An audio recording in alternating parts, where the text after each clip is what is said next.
Remettre les compteurs à zéro et repartir sur de nouvelles bases. C'est la volonté affichée par les agriculteurs et éleveurs Sifié dans le département de Séguéla. Devant toute la communauté réunie sur l'esplanade, la sous-préfecture de Sifié, les éleveurs s'excusent auprès des agriculteurs pour les dommages que les bœufs auront causés dans leurs plantations. Ils s'engagent désormais à mettre en application les règles établies pour une meilleure cohabitation. Dieu merci, vraiment, la population de Sifié nous a compris. Vraiment, ils nous ont écoutés au nom de la cohésion sociale. Vraiment, les éleveurs aussi sont décidés de respecter vraiment tout ce qui a été dit ici. Nous allons tout faire pour pérenniser cette cohésion et la paix pour que nous vivons ensemble avec ces éleveurs. Parce que nous sommes condamnés en tant qu'Ivoiriens à vivre ensemble. La résolution pacifique des tensions entre les deux parties est à mettre à l'actif du médiateur délégué de la République dans les régions du Ouorodougou et du Béré. Sorodo Siélé a dû user de tact, faisant parfois recours aux alliances interethniques pour parvenir enfin à un dénouement heureux. Avec la contribution de tous les acteurs, nous avons pu obtenir une réunion apaisée, assortie de dispositions, de recommandations pour que agriculteurs et éleveurs puissent continuer à vivre ensemble, en harmonie. Je profite pour saluer l'ensemble des populations de Sifié. Avant Sifié, le médiateur Sorodo Siélé s'était rendu à Kamalo, localité située à une vingtaine de kilomètres de Séguéla, pour régler d'autres conflits entre agriculteurs et éleveurs dans le canton Gouran.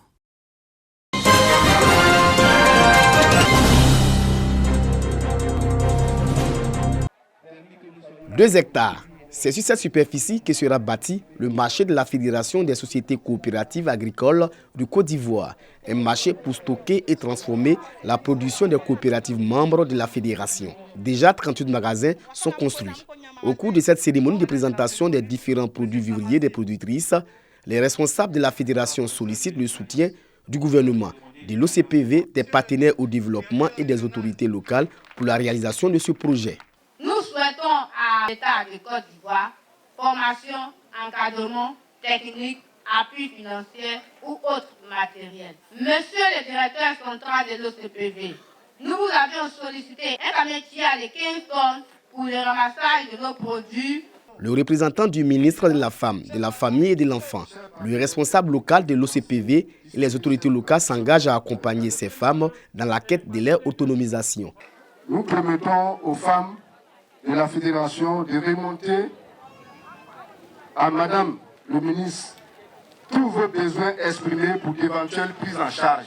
Lorsqu'elle peut s'autonomiser, rassurez-vous, le village dans lequel elle vit, la ville dans laquelle elle vit, et surtout la famille dans laquelle elle est née, eh bien, ce village, cette ville, cette famille gagne en valeur, gagne en richesse, gagne en développement. Nous présentons à l'État les capacités de Brobo à produire telle variété, telle spéculation.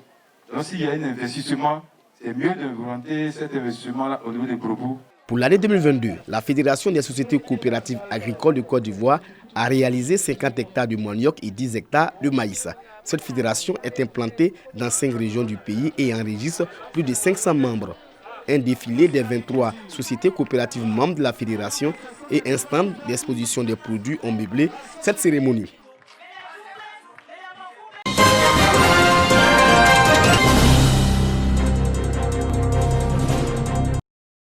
Séguéla et Kani, les populations de ces 2 départements du Ouorodougou rendent hommage au président de la République à l'initiative du ministre Bouaké Fofana et des cadres de la région. Les populations ont relevé toutes les actions menées en leur faveur, à savoir la construction d'une centaine d'écoles, d'une dizaine de centres de santé, la réalisation de 12 forages et de 150 pompes à motricité humaine réparées. Cette cérémonie d'hommage est l'occasion pour les cadres de Séguéla et de Kani d'aider les populations à cultiver les valeurs du vivre ensemble, de paix, d'union et d'entente. En marge de la journée d'hommage, plusieurs activités sportives, la finale d'une coupe portant le nom du ministre Bouaké Fofana, un match de gala opposant les anciens de Séguéla, un tournoi placé sous le signe de la réconciliation.